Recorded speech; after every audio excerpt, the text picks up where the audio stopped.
Hi everybody, this is Christina, the Amputee OT. I want to talk about liners.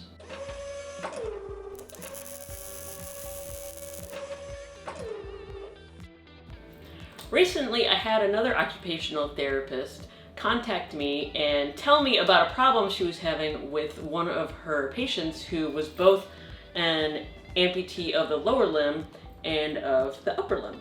And her problem was related to how to train and figure out how to get this person to don their liner with one hand.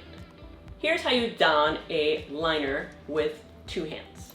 This is my liner. The first step you need to take when donning this liner is to invert it, which means to turn it inside out.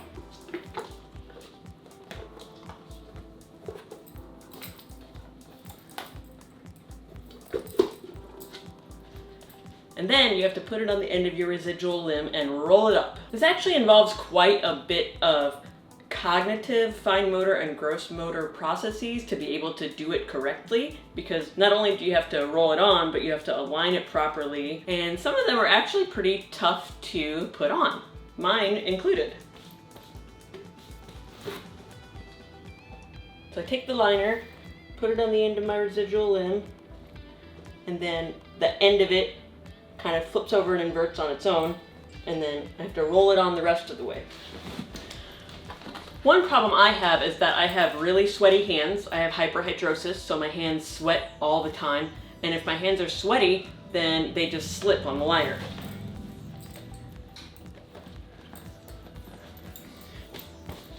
So I have to dry my hands off, wave them in the air,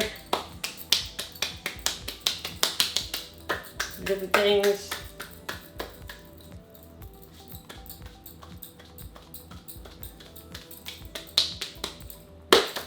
Get my hands dry, and then I roll it on.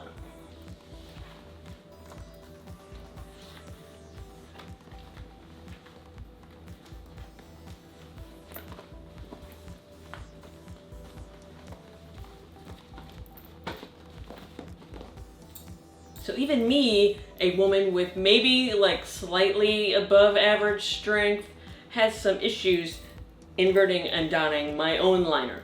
So you can imagine if I was also an upper extremity amputee, how much more difficult it would be to don that liner. In fact, I'm pretty sure that I wouldn't be able to don that liner.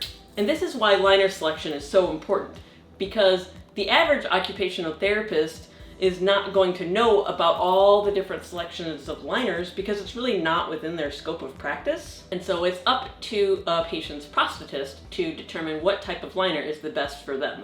What I ended up doing was sending that occupational therapist a couple of videos of different liners and different ways that her patient might be able to invert and don the liner independently. And I thought that it would make a really interesting YouTube video to show all of my YouTube friends as well. All right, so this liner, if I were to try to put this on one-handed, I'd probably have to use other parts of my body. So maybe I could use my knee to get it to invert.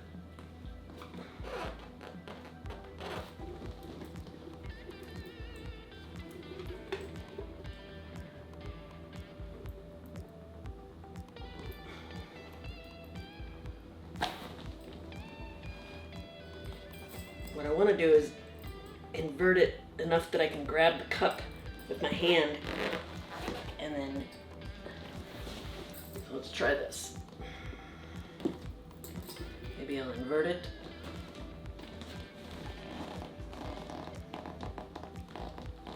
On this liner stand. I want to avoid biting it because even though teeth are really awesome tools, they are not very good for silicone because I could potentially tear or bite a hole in the silicone. I don't want to do that.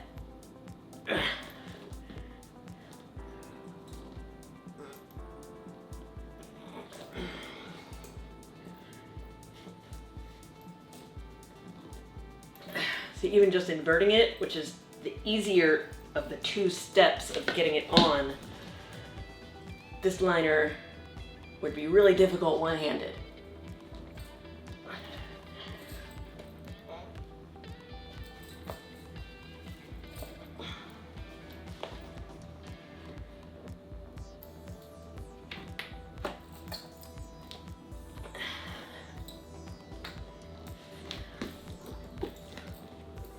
Okay, I got it inverted.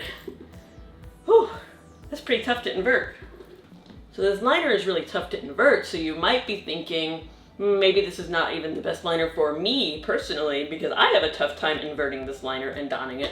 However, the way this liner is constructed, it's very stiff and it's good at containing all of my excess loose tissue that I have on my residual limb.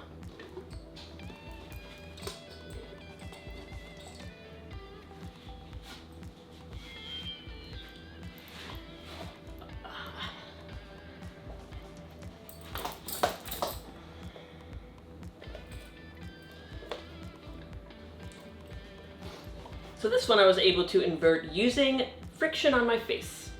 And this feels like it would be relatively easy to don one-handed, although I'm not really sure because I'm not trying to don it. This liner doesn't fit me. But you can see if it's easier to invert in the first place, then it's going to be easier to don. So somebody who might not be able to don this one at all might be able to don this one because it's relatively softer, it's more flexible. Okay, so we got this one. This is my old liner from when I was a below the knee amputee. Oh, good memories.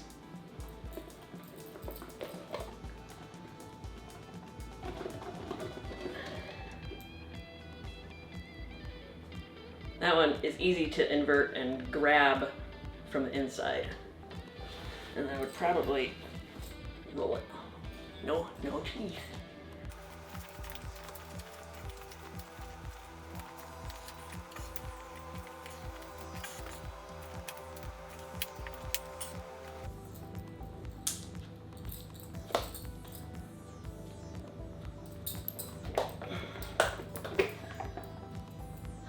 Inverted.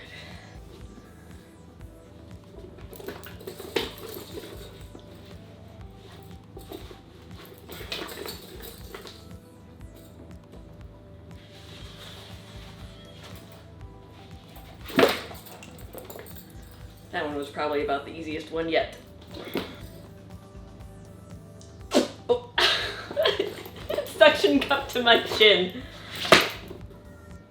Encore 4 is really flappy. Boom. Easy, simple.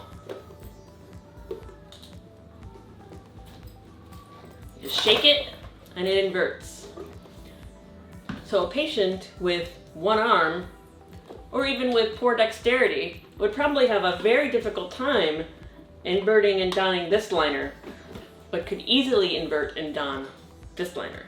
However, this liner would be way too floppy for me. I would not be able to wear this liner. Obviously, one needs to take a multifaceted approach to liner selection, and that is one of the reasons that there are lots and lots and lots of different types of liners on the market. So if you're ever having problems donning your liner, you might want to consider maybe getting a different type of liner or talking to your prosthetist about ways that you can more easily don the liner that you have. Okay, thanks for watching. I hope you found this information helpful and educational. See you later. Bye.